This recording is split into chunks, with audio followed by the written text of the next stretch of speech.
ಇರುವಂತದ್ದು. ಬನ್ನಿ, ನನ್ನ ಗೆಸ್ಟ್ ನನ್ನೊಂದಿಗೆ ರೆಡಿ ಇದ್ದಾರೆ. ವಸಂತ್ ಗಿಳಿಯಾರ್ ಮೊದಲ ಒಂದು ವಿಡಿಯೋ ಬಂದ ನಂತರ ಇನ್ನೊಂದು ವಿಡಿಯೋನ ಇವ್ರು ಬಿಟ್ಬಿಡ್ತಾರೆ. ಸೊ ಅದು ಕೌಂಟರ್ ಅಟ್ಯಾಕ್ ತರ ಆಗುತ್ತೆ. ಅಂದ್ರೆ ನಮ್ಮ ಉದ್ದೇಶ ಏನಪ್ಪಾ ಅಂತ ನಾನು ಹೇಳಿದೆ, ನಾನು ಗಿರೀಶ್ ಮಟ್ಟಣ್ಣನವರ ಹೇಳಿಕೆಯನ್ನು ಕೂಡ ದಾಖಲಿಸಿದ್ದೀನಿ. ಈಗ ಗಿರೀಶ್ ಮಟ್ಟಣ್ಣವರು ಕೇಳಿದ ಪ್ರಶ್ನೆಗಳನ್ನೇ ನೇರವಾಗಿ ಕೇಳೋದು ನಾನೀಗ ವಸಂತ್ ಗಿಳಿಯಾರ್ ಅವರಿಗೆ. ವಸಂತ್ ಗಿಳಿಯಾರ್ ರೆಡಿ, ನನ್ನ ಕೆಲವು ಪ್ರಶ್ನೆಗಳು ಬಹಳ ನೇರವಾಗಿರುತ್ತದೆ. ಕೇಳಿ ಸರ್, ಕೇಳಲೇಬೇಕು.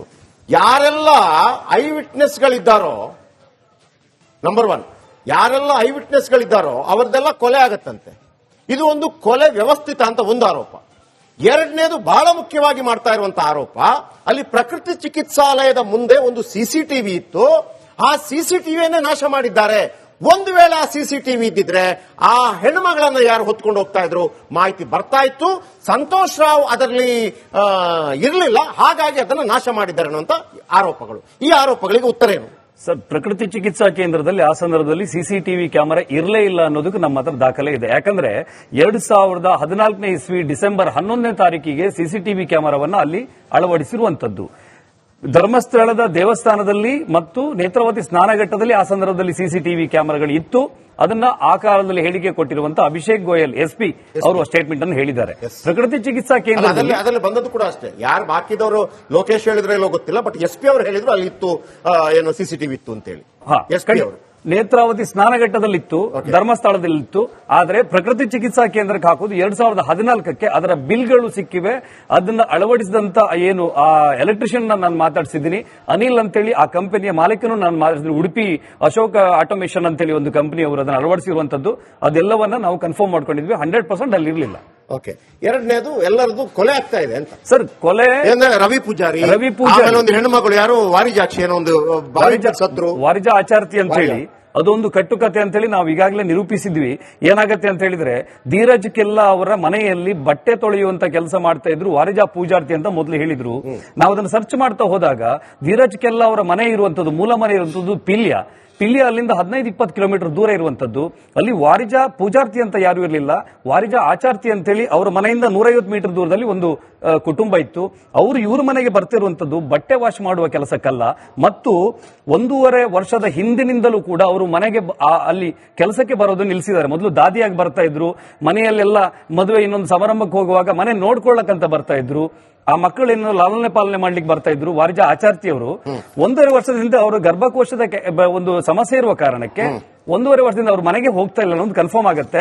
ಮತ್ತೆ ಧೀರಜ್ ಕೆಲ್ಲಾ ಅವರ ಹೆಸರು ಬರೋದು 1 ವರ್ಷದ ನಂತರ. ಈ ಪ್ರಕರಣದಲ್ಲಿ 1 ವರ್ಷದ ತನಕ ಧೀರಜ್ ಕೆಲ್ಲಾ ಆ ಬ್ಲಡೆಡ್ ಶರ್ಟ್ ಅನ್ನ ಫ್ರಿಜ್ ಅಲ್ಲಿ ಇಟ್ಕೊಂಡಿದ್ದ ಅನ್ನೋದು ನನ್ನ ಪ್ರಶ್ನೆ. ಇನ್ನೊಂದು ರವಿ ಪೂಜಾರಿ ವಿಷಯ ಹೇಳ್ತಾರೆ. ರವಿ ಪೂಜಾರಿ ಅನ್ನೋನು ಅಂದ್ರೆ ಆತ ಎಲ್ಲ ಕಡೆ ಹೇಳ್ಕೊಂಡು ಹೋಗ್ತಾ ಇದ್ದ, ಯಾರು ಕೊಂದಿದ್ ಗೊತ್ತಾ ಅಂತ ಹೇಳ್ತಾ ಹೋದ, ಕೊಲೆ ಮಾಡಿದ್ರು ಅಂತ ಆರೋಪ. ಈ ಎಲ್ಲಾ ಸ್ಟೋರಿಗಳು ನಂತರ 2021, 2013ರ ನಂತರ ಇವರು ಸೃಷ್ಟಿ ಮಾಡುವಂತದ್ದು. ರವಿ ಪೂಜಾರಿ ಪೂರಕ ಸಾಕ್ಷಿಯಾಗಿದ್ದ. ಏನು ಆ ಬಾಹುಬಲಿ ಬೆಟ್ಟದ ಮೆಟ್ಟಿಲಲ್ಲಿ ಸಂತೋಷ್ ರಾವ್ ಸಿಕ್ಕಿದಾಗ ಅವನ್ನ ಕರ್ಕೊಂಡು ಬರುವಾಗ ಅಲ್ಲಿ 5 ಜನರಲ್ಲಿ ರವಿ ಪೂಜಾರಿ. ನೀವು ಹಿಂಗ್ ಹೇಳ್ತೀರಲ್ಲ, ಹಾಗಿದ್ರೆ ತಿಮರೋಡಿ ಅವರಾಗ್ಲಿ ಮಟ್ಟಣ್ಣವ್ರು ಆಮೇಲೆ ಬಂದಿದ್ರು, ತಿಮರೋಡಿ ಅವರಾಗ್ಲಿ ಮೊದಲು ಸಂತೋಷ್ ರಾವ್ ಆರೋಪಿ ಅಂತ ಹೇಳಿದ್ರ? ಸರ್, ಮೊದಲು ಸಂತೋಷ್ ರಾವ್ ಆರೋಪಿ ಅಂತೇಳಿ ತಿಮರೋಡಿ ಅವರೇ 2013ರಲ್ಲಿ ಒಂದು ಟಿವಿ ಚಾನೆಲ್ ನ ಸ್ಟುಡಿಯೋದಲ್ಲಿ ಕೂತ್ಕೊಂಡು ಅವನು ಕೂಡ ಇದ್ದ ಅಂತೇಳಿ ಹೇಳಿದಂತ ಸ್ಟೇಟ್ಮೆಂಟ್ಗಳು ವೈರಲ್ ಆಗಿದೆ, ನೀವು ನೋಡಿರಬಹುದು ಸರ್. ಓಕೆ. ಈ ಬಹಳ ನೇರವಾಗಿ ಪ್ರಶ್ನೆ ಕೇಳೋದು ರಿಪಬ್ಲಿಕ್ ಕನ್ನಡದ ಹವ್ಯಾಸ. ಹೀಗಾಗಿ ನಿಮಗೆ ದುಡ್ಡು ಕೊಟ್ಟಿದ್ದಾರಾ ಯಾರಾದ್ರೂ? ನೀವ್ ಯಾಕೆ ಈ ಪ್ರಕರಣದಲ್ಲಿ ಇಷ್ಟೊಂದು ಇಂಟ್ರೆಸ್ಟ್ ತೋರಿಸ್ತಿದ್ದೀರಿ? ಯಾರ ಬೆಂಬಲ ಅಥವಾ ಯಾರ ಒತ್ತಡ ನಿಮ್ಮ ಮೇಲಿದೆ ಅಂತ ಹೇಳಿ ತುಂಬಾ ಜನ ಕೇಳ್ತಾರೆ ಈ ಪ್ರಶ್ನೆನ. ಈಗ ನೀವು ಸಂತೋಷ್ ರಾವ್ದು ಕೂಡ ಈಗ ಬ್ರೈನ್ ಮ್ಯಾಪಿಂಗ್ ಮಾಡಬೇಕು ಅಂತ ಹೇಳಿ ಏನ್ ಹೇಳ್ತಾ ಇದ್ದೀರಿ? ವಸಂತ್ ಗಿಳಿಯರ್ದು ಕೂಡ ಆಗೋಗ್ಲಿ, ಒಂದು ಬ್ರೈನ್ ಮ್ಯಾಪಿಂಗ್, ಪಾಲಿಗ್ರಾಫ್ ಟೆಸ್ಟ್ ಎಲ್ಲ ಆಗೋಗ್ಲಿ. ದುಡ್ಡು ಕೊಟ್ಟಿದ್ದಾರೆ ಕೇಳಿ ಗೊತ್ತಾಗತ್ತಲ್ವಾ? ನಾವು ಸತ್ಯದ ಪರವಾಗಿ, ನಾನು ಈ ವರದಿಯನ್ನ ಧರ್ಮಸ್ಥಳದ ಪರವಾಗಿ ಅಥವಾ ಸೌಜನ್ಯ ಅವರ ವಿರುದ್ಧವಾಗಿಯೋ ಯಾರದ್ದೋ ಪರ ವಿರೋಧಕ್ಕೆ ಮಾಡಿರೋದಲ್ಲ. ಇದಕ್ಕೊಂದು ಸತ್ಯಶೋಧನೆ ವರದಿ ಕೊಡ್ತೀನಿ ಅಂತ ಹೋದಾಗ ಅಲ್ಲಿ ನಾವು 1 ಕೋಟಿ ದುಡ್ಡು ಖರ್ಚು ಮಾಡಿದೀವಿ ಅನ್ನೋ ಒಂದು ಸೆಂಟೆನ್ಸ್ ಬಂದಿರೋ ಕಾರಣಕ್ಕೆ ಇದನ್ನು ಹಿಂಬಾಲಿಸಿ ಹೋದಾಗ ಇವರು ಹೇಳಿದಂತ ಎಲ್ಲಾ ಹೇಳಿಕೆಗಳನ್ನ ನಾವು ಸಂಶೋಧನೆ ಮಾಡ್ತೀವಿ ಅಂತ ಹೇಳಿದ್ರೆ ಅದು ಹೌದಾ ಅಲ್ವಾ? ಈಗ ನಿಮ್ಮ ಆರೋಪಗಳು ಈಗ ಮಹೇಶ್ ತಿಮರೋಡಿ ಮತ್ತು ಮಟ್ಟಣ್ಣನವರಿಗೆ ದುಡ್ಡು ಯಾರೋ ಬ್ಯಾಕಪ್ ಮಾಡ್ತಾ ಇದ್ದಾರೆ ಅಂತ ಒಂದು ಆರೋಪ ಬಂದಾಗ ನಿಮಗೂ ಯಾರು ದುಡ್ಡು ಕೊಟ್ಟಿರಬಹುದು ಅಂತ ನಾವು ಕೇಳೋದ್ರಲ್ಲಿ ತಪ್ಪೇನಿದೆ? ಅಲ್ಲ, ನೀವು ಕೇಳೋದ್ರಲ್ಲಿ ತಪ್ಪಿಲ್ಲ, ಜನ ಹೇಳೋದ್ರಲ್ಲಿ ತಪ್ಪಿಲ್ಲ. ಅದು ಮುಖ್ಯ ಅಲ್ಲ. ನಾವು ಹೇಳೋದ್ರಲ್ಲಿ ತಪ್ಪಿದೆಯಾ ಸುಳ್ಳಿದೆಯಾ ಅನ್ನೋದನ್ನ ಜನ ಹೇಳಬೇಕು. ನಾನು ಕೊಟ್ಟಿರುವಂತ ಏನು ಇಲ್ಲಿ ಹೇಳ್ತಿರುವಂತ ದಾಖಲೆಗಳು, ವಾರಿಜಾ ಆಚಾರ್ತಿ ಅವರ ಪ್ರಕರಣ ಸುಳ್ಳು ಅಂತ ಹೇಳಿ, ಆಮೇಲೆ 2 ಕಡೆ, ಒಂದು ಕಡೆ ಹೇಳ್ತಾರೆ ಅಲ್ಲೊಂದು ಬಸ್ ನಿಲ್ದಾಣ ಇತ್ತು, ಅದನ್ನು ಹೊಡಿತಾರೆ 6 ದಿನದಲ್ಲಿ ಹೇಳ್ತಾರೆ. ವಸಂತ್ ಗಿಳಿಯಾರ್ ಅವರೇ ಖಂಡಿತವಾಗ್ಲೂ ವಸಂತ್ ಗಿಳಿಯರ್ ಅವರೇ, ನೀವು ಯಾಕೆ ಇದ್ರಲ್ಲಿ ಇನ್ವಾಲ್ವ್ ಆಗಿದ್ರಿ ಅನ್ನೋದು ಪ್ರಶ್ನೆ ನನಗಂತೂ ಇದು ಪ್ರಶ್ನೆ ಅಂತಾನೆ ಅಲ್ಲ. ಆದ್ರೆ ಇಲ್ಲಿ ಪ್ರಶ್ನೆ ಇರೋದು, ಈ ಕೇಸನ್ನ ಒಂದು ಏನೋ ದಾಳವಾಗಿ ಇಟ್ಕೊಂಡು ಹಿಂದೂ ನಂಬಿಕೆಯ ಸ್ಥಳಗಳನ್ನ, ಹಿಂದೂ ಶ್ರದ್ಧಾ ಕೇಂದ್ರಗಳನ್ನ ಅಟ್ಯಾಕ್ ಮಾಡಲಾಗ್ತಾ ಇದೆಯಾ? ರಿಪಬ್ಲಿಕ್ ಕನ್ನಡ ಯಾವುದೇ ಮುಲಾಜಿಲ್ದ ಈ ಪ್ರಶ್ನೆನ ಕೇಳ್ತಾ ಇದೆ. ವಸಂತ್ ಗಿಳಿಯರ್ ಅವರೇ, ನಿಮ್ಮಂತವ್ರು ಮಾತಾಡ್ತೀರಿ, ಇನ್ನೂ 4 ಜನ ಮಾತಾಡ್ತಾರೆ ಬಿಟ್ರೆ ಯಾಕೆ ಹಿಂದೂಗಳು ಹಿಂಜರಿತಾರೆ ಯಾಕೆ ಇದ್ರ ಬಗ್ಗೆ ಮಾತನಾಡಕ್ಕೆ? ಅವನಿಗೆ ಮಾತನಾಡ್ತಾ ಇರೋರು ಇದಾರಲ್ಲ, ಅವರು ಲೆಫ್ಟಿಸ್ಟ್ ಐಡಿಯಾಲಜಿಗಳ, ದೇಶ ಒಡೆಯುವ ಐಡಿಯಾಲಜಿ ತಲೆಯಲ್ಲಿ ತುಂಬಿಕೊಂಡಿರೋರ, ಅವ್ರಿಗೆ ಯಾರು ದುಡ್ಡು ಕೊಟ್ಟಿದ್ದಾರೆ? ಯಾರು ಮಾಡಿಸ್ತಾ ಇದ್ದಾರೆ ಈ ತರ ವಿಡಿಯೋಗಳನ್ನ? ಈಗ ಯಾರ್ಯಾರೋ ಹೆಸರಿದೆಯಲ್ಲ, ಯಾರ್ಯಾರೋ ಇದ್ರ ವಿರುದ್ಧ ಕ್ಷೇತ್ರದ ಹೆಸರು, ಕ್ಷೇತ್ರನ ಯಾಕೆ ಹೇಳ್ತಿರ್ತಿದ್ದಾರೆ ವಸಂತ್ ಗಿಳಿಯರ್? ಧರ್ಮಸ್ಥಳ ಎನ್ನುವಂಥದ್ದು ಒಂದು ಅತ್ಯಂತ ದೊಡ್ಡ ಧಾರ್ಮಿಕ ಶ್ರದ್ಧಾ ಕೇಂದ್ರ. ಈ ಧರ್ಮಸ್ಥಳದ ಗ್ರಾಮಾಭಿವೃದ್ಧಿ ಯೋಜನೆಯ ಕಾರಣಕ್ಕೆ ನಮ್ಮಲ್ಲಿ ನಕ್ಸಲಿಸಂ ವಿಜೃಂಭಿಸಲಿಕ್ಕೆ ಆಗಲಿಲ್ಲ, ಬಡ್ಡಿ ಮಾಫಿಯಾ ವಿಜೃಂಭಿಸಲಿಕ್ಕೆ ಆಗಲಿಲ್ಲ. ಅಲ್ಲಿ ಧಾರ್ಮಿಕವಾಗಿ ಏನೇನು ಮಾಡಬೇಕು, ಒಂದು ಹಿಂದೂ ಧರ್ಮದ ಪರಿಕಲ್ಪನೆ, ಭಜನಾ ಕಮ್ಮಟಗಳಿರಬಹುದು, ಬೇರೆ ಬೇರೆ ರೀತಿಯಲ್ಲಿ ಧರ್ಮಸ್ಥಳ ನಮ್ಮ ಇಡೀ ಒಂದು ದಕ್ಷಿಣ ಕನ್ನಡ ಜಿಲ್ಲೆಯ ಅಥವಾ ಕರ್ನಾಟಕದ ಒಂದು ಗಟ್ಟಿಯಾದಂತಹ ಧಾರ್ಮಿಕವಾದಂತಹ ನಂಬಿಕಾ ಶ್ರದ್ಧಾ ಕೇಂದ್ರ.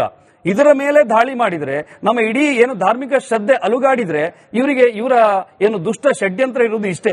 ಬೇರೆ ಬೇರೆ ತಂಡದವರು, ಪ್ರಗತಿಪರ ಚಿಂತಕರು ಅಂತ ಹೇಳಿ ಬೋರ್ಡ್ ಅನ್ನು ಹಾಕೊಂಡವರು ಎಲ್ಲರೂ ಕೂಡ ಇದರ ಹಿಂದೆ ನಿರಂತರವಾಗಿ ಕೆಲಸ ಮಾಡ್ತಾ ಇದ್ರು.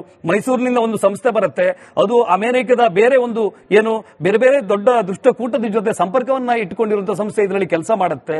ಇದೆಲ್ಲವೂ ಕೂಡ ಸೂಕ್ಷ್ಮವಾಗಿ ಗಮನಿಸಿದಾಗ ಕಾಲದಿಂದ ಕಾಲಕ್ಕೆ ಧರ್ಮಸ್ಥಳದ ಮೇಲೆ ಬೇರೆ ಬೇರೆ ಟಾರ್ಗೆಟ್ಗಳು ಆಗ್ತಲೇ ಇತ್ತು. ಹಿಂದೆ ನಕ್ಸಲೈಟ್ಸ್ ಹಿಟ್ ಲಿಸ್ಟ್ ಅಲ್ಲಿ ಕೂಡ ಧರ್ಮಸ್ಥಳ ಇತ್ತು. ಇದು ಕೂಡ ಇವರಿಗೆ ಸೌಜನ್ಯ ನ್ಯಾಯ ಎನ್ನುವುದು ನೆಪ ಮಾತ್ರ. ಯಾಕಂದ್ರೆ ಕರಾವಳಿಯಲ್ಲಿ ಒಂದು ಹೆಣ್ಣಿನ ವಿಚಾರದಲ್ಲಿ 2-3 ಜನ ಶಾಸಕರು ಕೂಡ ಆಗಿದ್ದಾರೆ. ಹೆಣ್ಣಿನ ವಿಷಯ ಎನ್ನುವಂಥದ್ದು ಅತ್ಯಂತ ಭಾವನಾತ್ಮಕವಾದಂತಹ ವಿಷಯ. ಈ ಹೆಣ್ಣಿನ ವಿಷಯವನ್ನ ಇಟ್ಟುಕೊಂಡು ಎಮೋಷನಲಿ ಜನರನ್ನ ಭಾವನಾತ್ಮಕವಾಗಿ ಒಂದು ಕಡೆ ಸೆಳೆದು ಸುಳ್ಳು ಸುಳ್ಳು ಸುದ್ದಿಯನ್ನು ಹಬ್ಬಿಸಿ ಧಾರ್ಮಿಕ ಏನು ಆ ನಂಬಿಕೆಯನ್ನು ಅಲುಗಾಡಿಸುವಂತಹ ಷಡ್ಯಂತ್ರವನ್ನು ಇದರ ಹಿಂದೆ ಖಂಡಿತವಾಗಿಯೂ ಮಾಡ್ತಾ ಇದ್ದಾರೆ. ವಸಂತ್ ಗಿಳಿಯರ್ ಅವರೇ, ಜನಸಾಮಾನ್ಯರ 1-2 ಪ್ರಶ್ನೆ. ಒಂದು, ಸಂತೋಷ್ ರಾವ್ ರೇಪ್ ಮಾಡಿ ಅದೇ ಸ್ಥಳದಲ್ಲಿ ಇದ್ದ ಅನ್ನೋದು ಹೇಗ್ ಸಾಧ್ಯ ಅನ್ನೋದು ಜನರ ಒಂದು ಪ್ರಶ್ನೆ. ಅದರ ನಂತರ ನೋಡಿ, ಸೌಜನ್ಯ ಒಳ ಉಡುಪು ಆಕೆಯ ಮನೆಯಿಂದ ತೆಗೆದುಕೊಂಡು ಹೋಗಿದ್ರು, ಆ ಒಳ ಉಡುಪಿಗೆ ಬಿಳಿ ಬಣ್ಣದ ಆ ಒಂದು ನೂಲನ್ನ ಕಟ್ಟಿದ್ರು ಅನ್ನೋದು, ಮತ್ತೆ ಆಕೆ ಸೌಜನ್ಯ ಮೃತದೇಹ ಅಲ್ಲಿ ಇರಲಿಲ್ಲ, ರಾತ್ರಿ ಎಲ್ಲ ಹುಡುಕಿದ್ರು ಕೂಡ ಮೃತದೇಹ ಸಿಗ್ಲಿಲ್ಲ, ಬೆಳಗಿನ ಜಾವ ತಂದು ಹಾಕಿದ್ರು ಅನ್ನೋದು, ಇದೆಲ್ಲವೂ ತನಿಖೆಯ ಒಂದು ವೇಯನ್ನ ದಾರಿ ತಪ್ಪಿಸಿದ್ರು ಅನ್ನೋ ವಿಚಾರ. ಇದ್ರ ಬಗ್ಗೆ ತಮ್ಮ ಉತ್ತರ ಏನು? ಆ ಸಂದರ್ಭದಲ್ಲಿ ತನಿಖೆ ಮಾಡಿದಂತ ಯೋಗೀಶ್ ಅವರನ್ನು ನಾನು ಸಂಪರ್ಕ ಮಾಡಿ ಕೇಳಿದ್ದೆ. ಒಳ ಉಡುಪು ಅಂತ ಹೇಳಿದ್ರೆ ಸೌಜನ್ಯ ಟೈಟ್ಸ್ ಅನ್ನ ಹಾಕಿದ್ಲು, ಅದನ್ನ ಬ್ರೌನ್ ಕಲರ್ ಟೈಟ್ಸ್, 18 ಅಂಶಗಳ ಪಟ್ಟಿಯಲ್ಲಿ ಅದು ಕೂಡ ನಮೂದಾಗಿದೆ, ದಾಖಲಾಗಿದೆ. ಅದರ ಮಾದರಿ ಈ ತರಹದ ಬಟ್ಟೆಯನ್ನೇ ಅವಳು ಒಳ ಉಡುಪನ್ನ ಬಳಸ್ತಾ ಇದ್ಲ ಅಂತ ಪರಿಶೀಲನೆ ಮಾಡಲಿಕ್ಕೆ ನಾನು ತಗೊಂಡೋಗಿದ್ದೆ ಅಂತ ಹೇಳಿ ಯೋಗೀಶ್ ಅವರು ನನಗೆ ಹೇಳಿರುವಂತ ಮಾಹಿತಿ. ಇನ್ನೊಂದು, ಸಂತೋಷ್ ರಾವ್ ಯಾಕೆ ಅಲ್ಲಿದ್ದ ಅಂತ ಹೇಳಿದ್ರೆ ಅದಕ್ಕೆ ಉತ್ತರ ಇಲ್ಲ. ಯಾಕಂತ ಹೇಳಿದ್ರೆ ಆತನಿಗೆ ಅಲ್ಲಿ ಸಾವಿರಾರು ಅಥವಾ ಲಕ್ಷಾಂತರ ಜನ ಓಡಾಡುವಂತ ಧರ್ಮಸ್ಥಳದಕ್ಕಿಂತ ತಪ್ಪಿಸಿಕೊಳ್ಳಲಿಕ್ಕೆ ಬೆಟರ್ ಆದಂತ ಜಾಗ ಯಾವುದೇ ಇಲ್ಲದೆ ಇರಬಹುದು. ಯಾಕಂದ್ರೆ ಆ ಸಂದರ್ಭದಲ್ಲಿ ಪೊಲೀಸರು ನಾಕಾಬಂದಿಯನ್ನ ಹಾಕಿದ್ರು. ನೇರವಾಗಿ ಧರ್ಮಸ್ಥಳದ ಧರ್ಮಾಧಿಕಾರಿಗಳು ಹೋಮ್ ಮಿನಿಸ್ಟ್ರಿಗೆ ಮಾಹಿತಿಯನ್ನ ಕೊಟ್ಟು ಆ ಪೊಲೀಸ್ ತುಂಬಾ ಬಿಗು ಸೆಕ್ಯೂರಿಟಿಯನ್ನ ವಿಧಿಸಿದ್ರು. ಆ ಸಂದರ್ಭದಲ್ಲಿ ಸಾವಿರಾರು ಜನ ತುಂಬಿಕೊಂಡಿರುವಂತಹ ಧರ್ಮಸ್ಥಳವೇ ತಪ್ಪಿಸಿಕೊಳ್ಳಲಿಕ್ಕೆ ಒಂದು ಒಳ್ಳೆಯ ಜಾಗ ಅಂತ ಆತನಿಗೆ ಅನ್ನಿಸಿರ್ಬೋದು ಅನ್ಸುತ್ತೆ. ನಿಮ್ ಇನ್ನೊಂದು ಕ್ವೆಶನ್ ಒಳ ಉಡುಪಿನ ಬಗ್ಗೆ, ಮತ್ತೆ ಇನ್ನೊಂದು ಕ್ವೆಶನ್ ರಂಜಿತ್ ಹೇಳಿದ್ರಿ. ಅಲ್ಲಿ ಆ ಸ್ಥಳದಲ್ಲಿ ಆಕೆಯ ಬಾಡಿ ಇರಲಿಲ್ಲ, ಆ ನಂತರ ಬೆಳಗಿನ ಜಾವ ಮತ್ತೆ ಆಕೆಯ ಡೆಡ್ ಬಾಡಿಯನ್ನ ಆ ಸ್ಥಳದಲ್ಲಿ ತಂದು ಹಾಕಿದ್ರು. ಮೊದಲು ಹುಡುಕಿದಾಗ ಆ ಬಾಡಿ ಆ ರೇಪ್ ಆದ ಸ್ಥಳದಲ್ಲಿ ಇರಲಿಲ್ಲ ಅನ್ನೋದು. ಈಗ ಒಂದು ಫಾರೆನ್ಸಿಕ್ ಡಾಕ್ಟರ್ ಒಂದು ರಿಪೋರ್ಟ್ ಅನ್ನ ಕೊಡ್ತಾರೆ, ಆಂಟಮಾಲಜಿ ರಿಪೋರ್ಟ್ ಅಂತ ಹೇಳಿ. ಒಂದು ಕೀಟ, ಬ್ಲೂ ಫ್ಲೈ ಎನ್ನುವಂತ ಕೀಟ ಆ ದೇಹದ ಮೇಲೆ ಎಷ್ಟು ಗಂಟೆಗೆ ಮೊಟ್ಟೆಯನ್ನು ಇಟ್ಟಿದೆ ಎನ್ನುವಂತ ಟೆಸ್ಟ್ ಕೂಡ ಆಗಿರುವಂತದ್ದು. ಆ ಸಂದರ್ಭದಲ್ಲಿ ಅಲ್ಲಿ ನಾವು ಹುಡುಕಾಟ ಮಾಡಿದ್ದೇವೆ ಅಂತ ಹೇಳಿ ಹೇಳುವವರ ಹೇಳಿಕೆ ಇತ್ತೀಚೆಗೆ ಹುಟ್ಟುಕೊಂಡಿರುವಂತದ್ದು. ಆ ಸಂದರ್ಭದಲ್ಲಿ ಅಲ್ಲಿ ಸ್ಥಳೀಯ ಒಂದು 30-40 ಜನ ಹುಡುಕಾಡಿದವರನ್ನ ನಾವು ಖುದ್ದಾಗಿ ಹೋಗಿ ಕೇಳಿದ್ದೀವಿ. ಅದು ನಿಮಗೆ ಗುಡ್ಡಗಾಡಿನ ಜಾಗದಿಂದ ಮಳೆ ಬಂದಾಗ ಆ ನೀರು ಬಂದು ಕೆಳಗಡೆ ಇರುವಂತಹ ತೊರೆಯಲ್ಲಿ ತುಂಬಿಕೊಳ್ಳುತ್ತೆ. ಆ ಸಂದರ್ಭದಲ್ಲಿ ನೀರು ಜಾಸ್ತಿ ಇರುತ್ತೆ, 4-5 ಅಡಿ ನೀರು ಇರಬಹುದು. ಮತ್ತೆ ಆ ತೊರೆಯನ್ನ ದಾಟಿದ ತಕ್ಷಣ ಒಂದು ತಗ್ಗು ಪ್ರದೇಶ ಇದೆ, ಅಲ್ಲಿರುವಂತಹ ಮರದ ಬೇರಿಗೆ ಆ ಹುಡುಗಿಯನ್ನ ಕಟ್ಟಲಾಗಿತ್ತು. ಆ ಚಿತ್ರವನ್ನ ನೀವು ನೋಡಿದ್ರೆ, ನೀವು ಗಮನಿಸಿದ್ರೆ ನಿಮ್ಗೆ ಅರ್ಥ ಆಗುತ್ತೆ. ಆ ಚೂಡಿದಾರ್ ಶಾಲ್ ನಿಂದ ದೇಹವನ್ನ ಕಟ್ಟಲಾಗಿತ್ತು. ಅದನ್ನ ಯಾರಾದ್ರೂ ಒಂದು ಕ್ರೈಮ್ ಮಾಡೋದು ಬಹಳ ಸುಲಭ, ಆ ಬಾಡಿಯನ್ನ ಡಿಸ್ಪೋಸ್ ಮಾಡೋದು ಬಹಳ ಕಷ್ಟ. ಅದನ್ನ ತಗೊಂಡು ಬಂದು ಸರಿಯಾಗಿ ಹಾಗೆ ಕಟ್ಟಿ ಸ್ಕೂಲ್ ಬ್ಯಾಗ್ ಅನ್ನ ಬೆನ್ನಿಗೆ ಇಟ್ಟು ಆ ರೀತಿಯಲ್ಲಿ ಶೇಫಲ್ಲಿ ಇಟ್ಟು ಅದನ್ನೆಲ್ಲ ಮಾಡಕ್ ಸಾಧ್ಯತೆಗಳು ಇರೋದಿಲ್ಲ. ಮತ್ತೆ ಅಲ್ಲಿನ ಸ್ಟ್ರಗಲ್ ಮಾರ್ಕ್ ಅನ್ನ ಕೂಡ ಫರೆನ್ಸಿಕ್ ಡಾಕ್ಟರ್ ಪಕ್ಕ ಐಡೆಂಟಿಫೈ ಮಾಡಿ ಇದು ಇಲ್ಲೇ ಆಗಿರೋದು ಅಂತೇಳಿ ವರದಿ ಕೊಟ್ಟಿದ್ದಾರೆ. ಆ ಹುಡುಗಿಯ ಗುಪ್ತಾಂಗದಲ್ಲಿ ಎರಚಲಾದಂತ ಮಣ್ಣು ಮತ್ತೆ ಅಲ್ಲಿ ಸಿಕ್ಕಿರುವಂತ ಮಣ್ಣನ್ನ ಕೂಡ ಟೆಸ್ಟ್ ಮಾಡಿ ಆ ರಿಪೋರ್ಟ್ ಅನ್ನು ಕೂಡ ಫಾರೆನ್ಸಿಕ್ ಡಾಕ್ಟರ್ ಕೊಟ್ಟಿದ್ದಾರೆ. ಓಕೆ, ನಿಮ್ಮನ್ನ ಮಾತಾಡ್ತೀನಿ ವಸಂತ ಗಿಳಿಯಾರ್ ಅವರೇ. ನೋಡಿ,